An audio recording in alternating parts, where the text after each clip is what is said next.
All right, what's up, everyone? It's Zach, and today I'm here with a very special guest. I am here with my friend RJ Redline. RJ, how are you? I'm doing fine, Zach. How are you? Good, glad to hear it. Doing well. Thanks for asking, and thanks for taking some time to be on the podcast. My pleasure. My pleasure.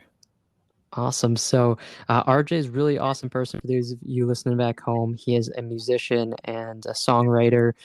This is actually a long time in the making. Back years ago, when I was first starting the podcast, RJ was one of the first people that I wanted to have on, and life just got busy and things got hectic.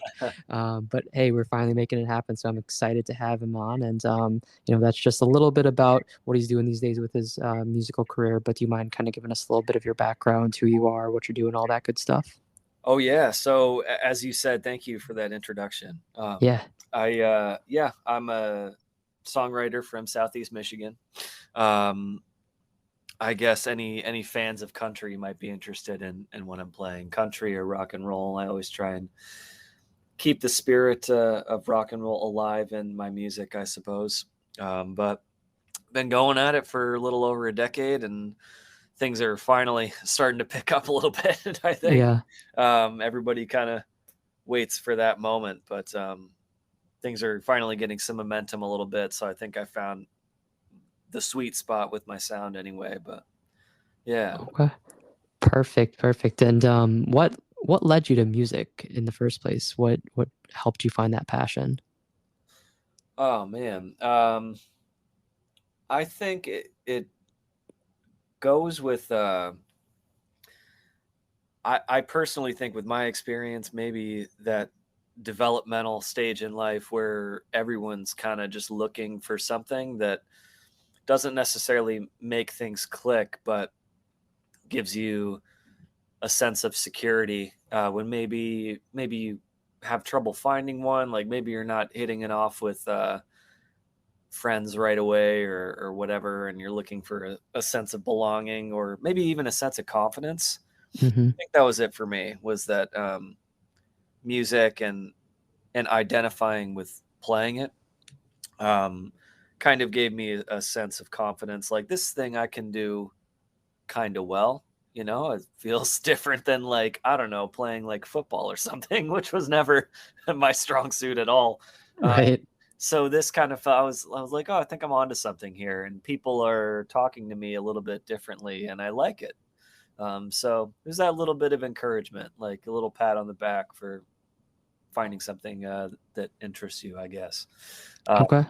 yeah, that's where it started, and then I got into the influences, people that made that music feel special. Right.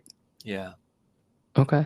Perfect. And then I know you said kind of like rock and roll and country is the genre of choice. What like did you always know that that's the genres you wanted to focus on, or how did that come about? Kind of. So rock and roll was that was kind of late coming too. I was like I don't know, like 12 or 13 when I picked up a guitar. And I think up until the point I heard some real rock and roll music, Hmm. I feel like I'd just kind of been like holding the guitar and not Okay. really knowing like what to do with this weird heavy thing that hurt my fingers. And then yeah, I was just kind of aimless, and I was trying to play the like indie alternative music that I heard on the radio that my skater friends liked, and that wasn't really resonating with me. So I don't know, one day in like history class or something in middle school, Sweet Child of Mine came on like Okay. the school news. Yeah. It's like, oh my god, what is that? Like I heard the first note and I was just like, oh my god, it was so cool. And then of course I looked at the video and saw all the wacky outfits and stuff, and I was like, oh, I'm in. Yeah. Like whatever that is, that's what I'm doing from now on.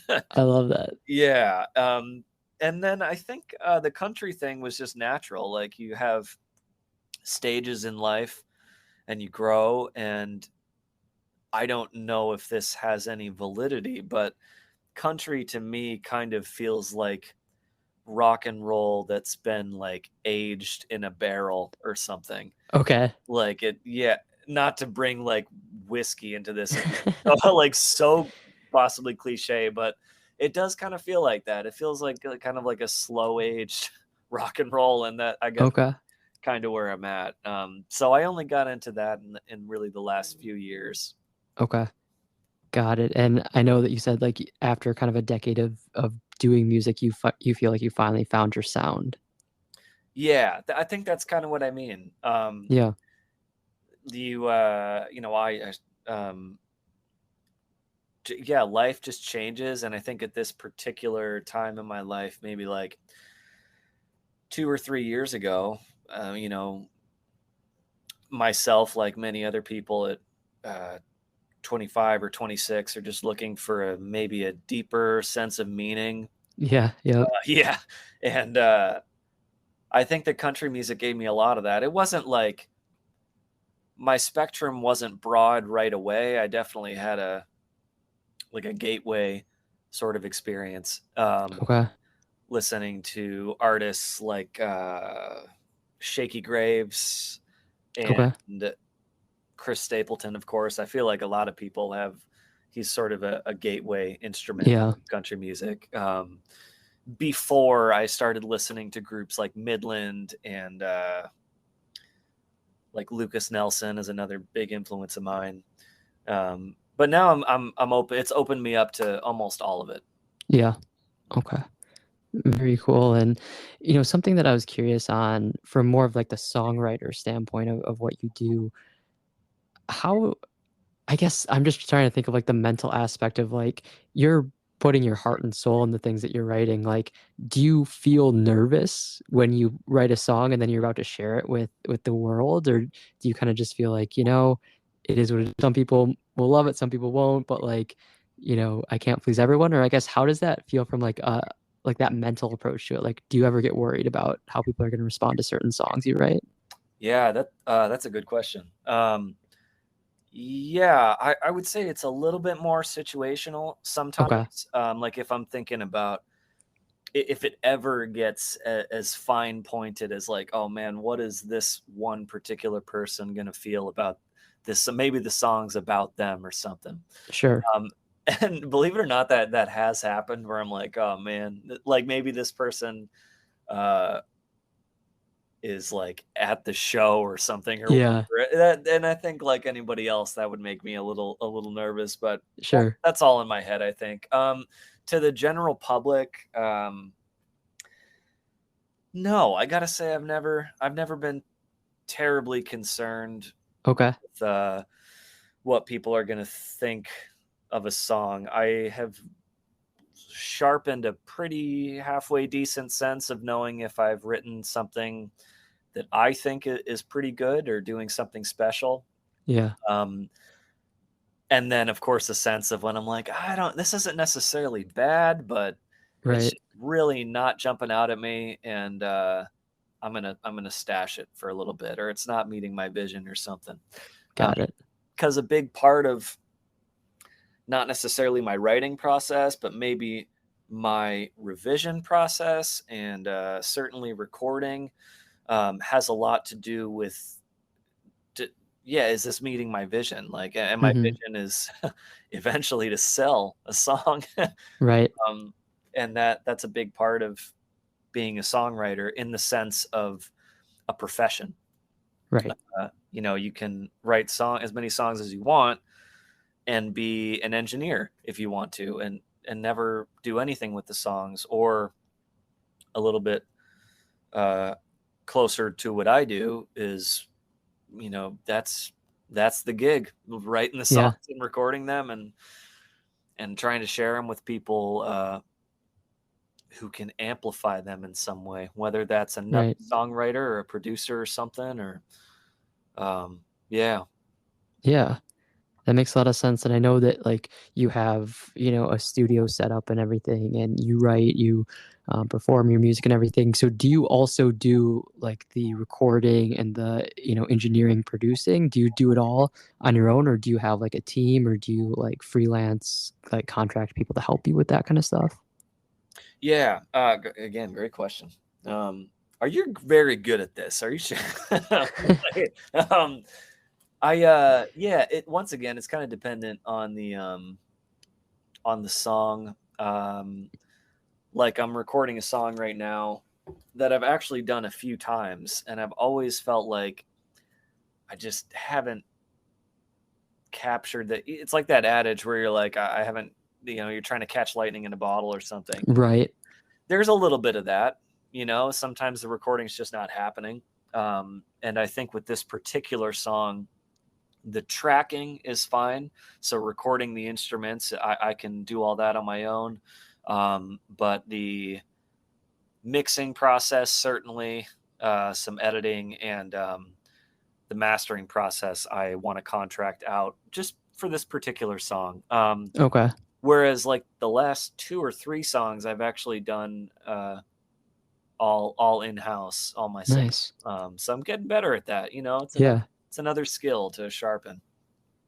Definitely. But I think like I liked asking that question because I think it gives insight to people listening that like there's a lot that goes into music production. And it's not just write a song, record it, you're good. Like there's a lot of behind the scenes, and some people are very talented and can do it all. Some people are slowly learning to do it all, and some people will not touch any of like the post recording, editing, and such. So it's just cool to kind of hear your perspective on it, and just again to give those listeners like just a little bit of insight on what actually goes into it. And it can be a process, right? Like you could write a song and record it today, but it might not see the light of day for weeks, months, so on and so forth. Yeah, you nailed it. Like it's like a self-awareness. Like Hmm. before I actually started releasing things that I did from the ground up, I definitely needed to run it by people I trusted who are leagues more talented than myself in the studio, and be like, what do you think about this mix? Like, can I do better? Like, what is your honest opinion about this? And they've been really helpful there. So that's given me some confidence in what I'm doing, referencing to other songs that kind of fit the same image. Hmm. That's pretty important too. But yeah, I'm never embarrassed to contract out lots of help if I Right. need it. Yeah, and I think that's a good attitude. Like whether you're, someone like yourself who's doing music, or whatever you're doing with life or your passions. Like I think sometimes we get a little in our own heads about wanting to, you know, have too much of an ego and think we have to do everything on our own. But like there's experts in different areas for a reason. So don't be afraid or worried to reach out and ask for help or support, because that's what people do. Oh, that's what it's like. You said team, and Yeah. I think that's it. Having people that you trust very, very much with your creative material. But and as you said Right. at the beginning, because it really is, when it comes down to it, whether you're making like really deep and intricate folk music that's basically poetry through the speaker, or if you're trying to make like top 10 pop, not taking anything away from that, it's Hmm. all pretty damn close to the soul. Um, you know, Despite anyone's personal opinions about any particular style of music. It's really, the writing is a really intimate process. Yeah. Um, Even if you're not writing about yourself, like you're making it, and it's a really vulnerable process.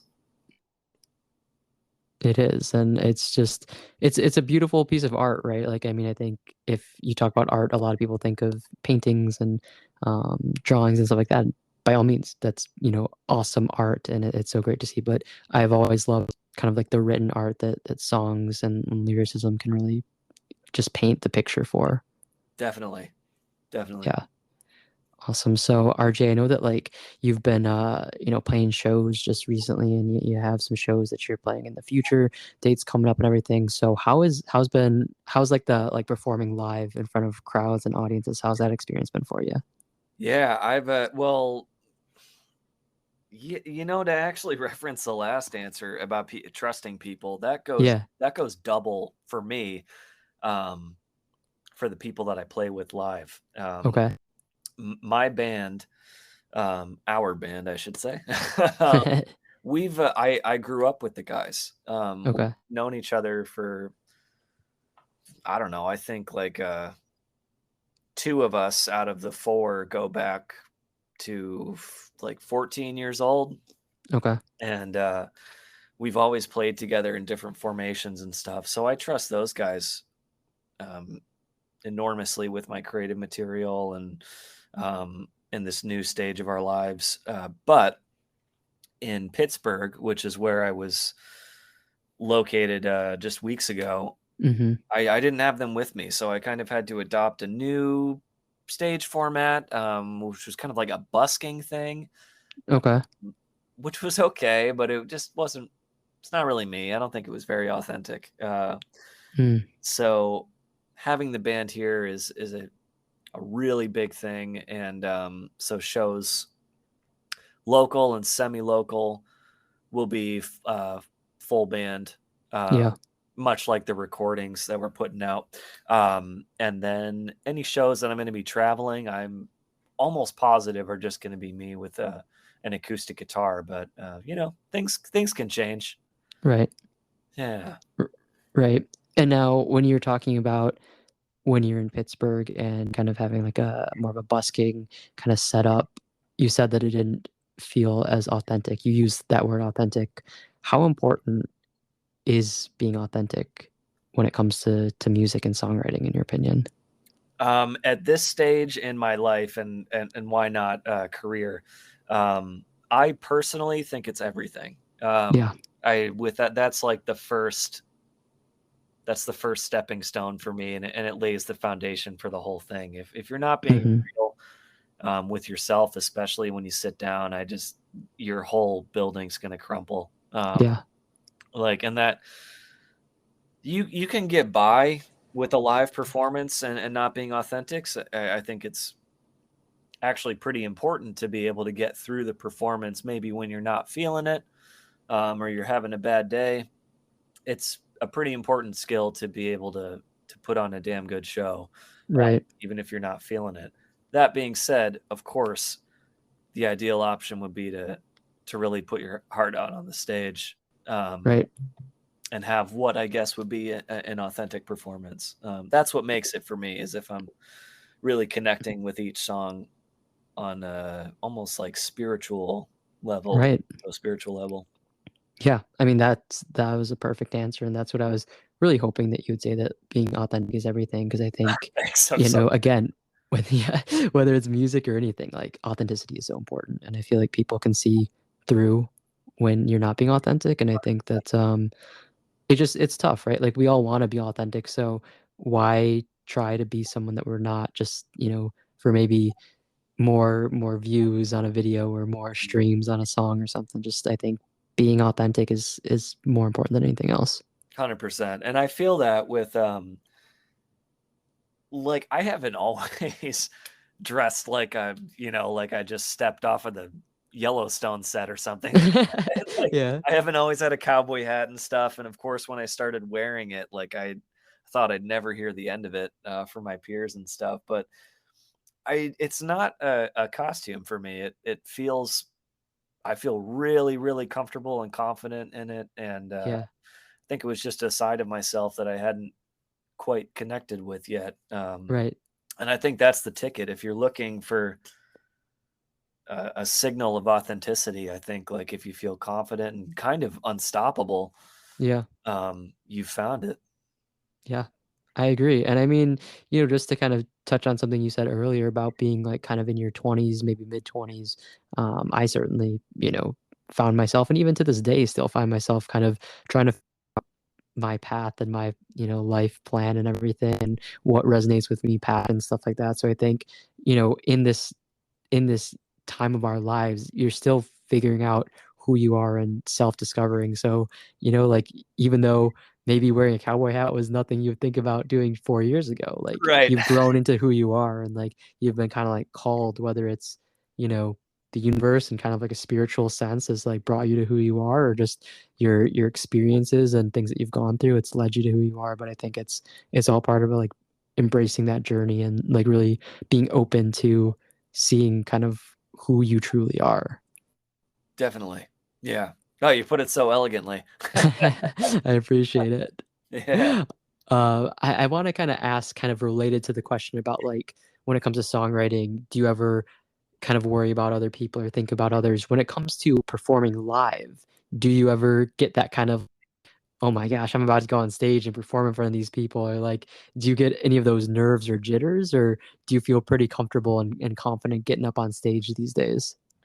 I'm getting a little bit. I've really been trying to work on playing in front of people who I know real well. Okay. Um, that has always been a vulnerable situation for me. I have always been really, really comfortable playing in front of really an unlimited amount of strangers. Okay. I haven't, I haven't had the opportunity to play for, of course, for like an arena or something. Right. So that I'm sure that's a little different, but no, as strangers, I've always been fine because I don't know. I've always been raised on the principle that like I'm more than likely never going to see any of these people again. That's fair. Yep. Because I can just be a total clown and whatever happens, happens. But with people I know, yeah, no, that's never really gone away. And I'm really trying to work on it.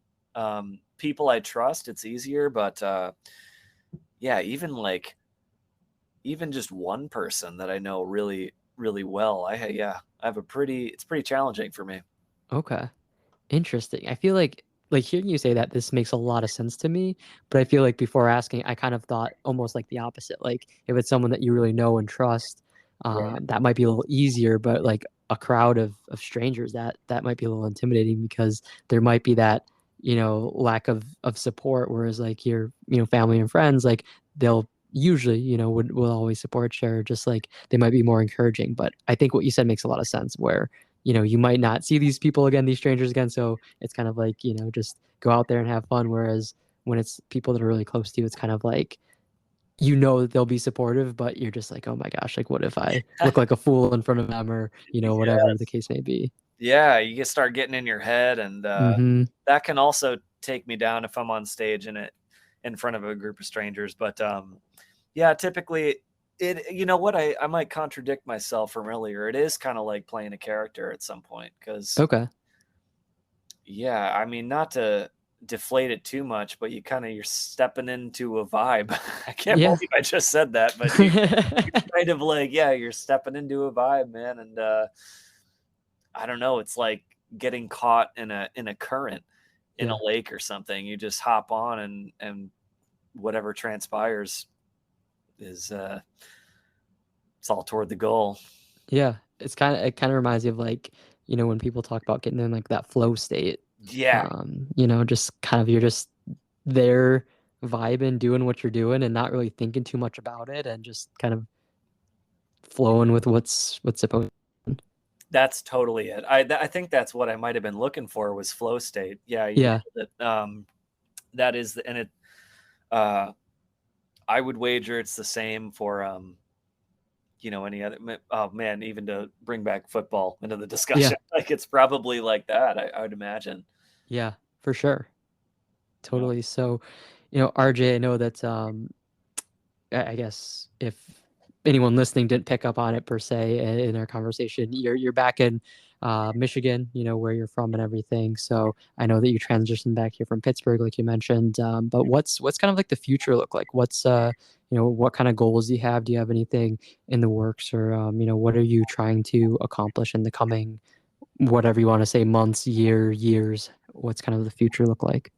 Yeah. I think while I'm back here and I'm close to my family and putting down a few light roots, so to speak, we're sort of the guys and I in the band were like a bunch of old grandpas, and we have to kind of shake off the dust a little bit and get ourselves ready for a lot of shows. I think there's going to be a lot of shows in the near future.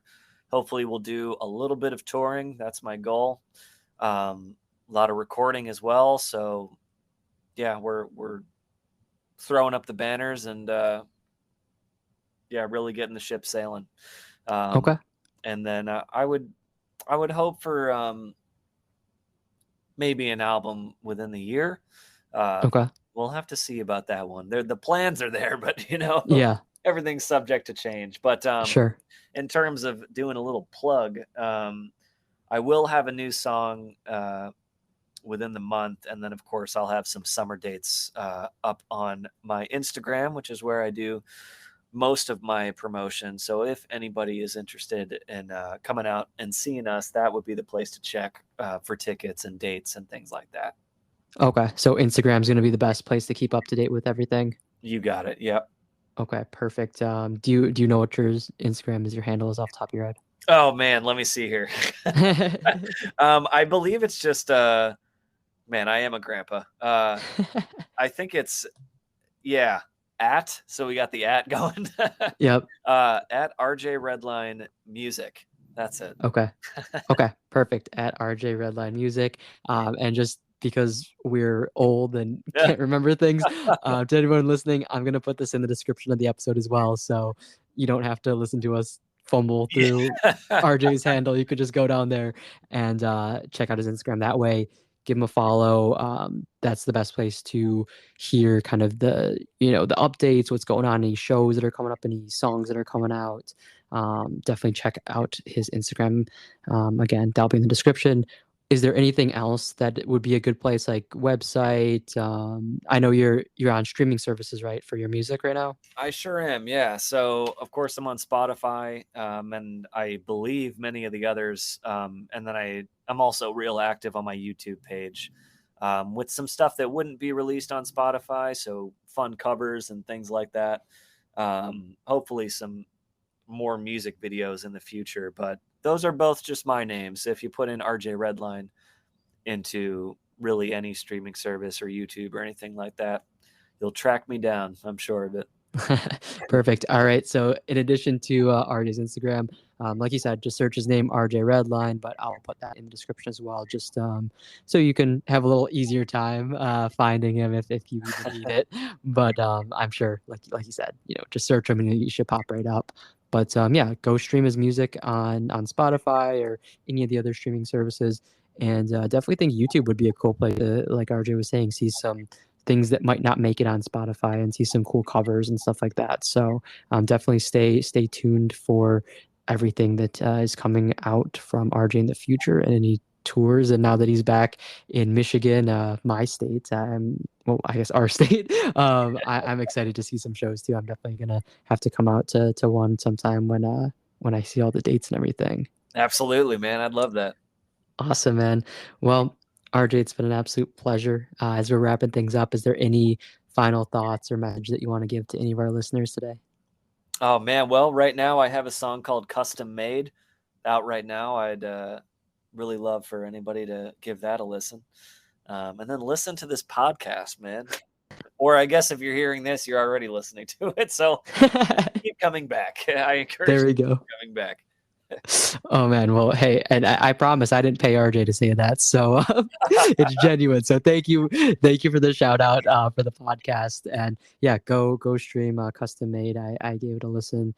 Um, I saw you came out with that recently, so I gave it a listen. I enjoy it. It's a great song, and it has me excited for everything else that you're gonna put out. So go stream it, check it out. I'll probably do something I think is cool, but probably lame or super basic. Where when this gets posted, I'll post like a clip of the song or something, or maybe I'll try to Oh, that'd be incorporate some way. awesome, man. No, So I love yeah, like that sounds super like tech savvy to me, but to everyone listening, they're probably like, "Oh man, like I do that on TikTok every day," and I'm like, that. Right. I know "All how you right, feel. well, Take all the time you need. right, awesome." Well, RJ, man, like I said, it's been a pleasure. I'm excited for everything that's coming your way. I'm excited to hear just kind of a new sound that you've discovered over the years, and just to really hear that you found yourself in kind of that really solid confidence that you have now.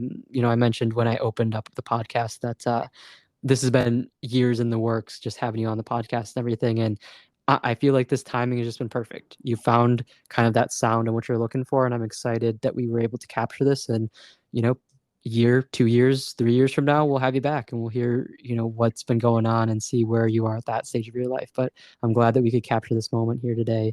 And it's been an honor to chat with you, man. Oh, me too. I'm really happy that you asked me to come on. And I had a lot of fun. It's been really nice talking to you again. Awesome. Well, thank you again for coming on. It's been a pleasure, RJ. You have a great rest of your day. Best of luck with the music, and I'm looking forward to seeing you in a show. And everyone listening, I encourage you to go check him out in a show too. Thank you, Zach. I appreciate that very Yeah, much. of course. All right, I'll talk to you later. Okay, see ya. See ya.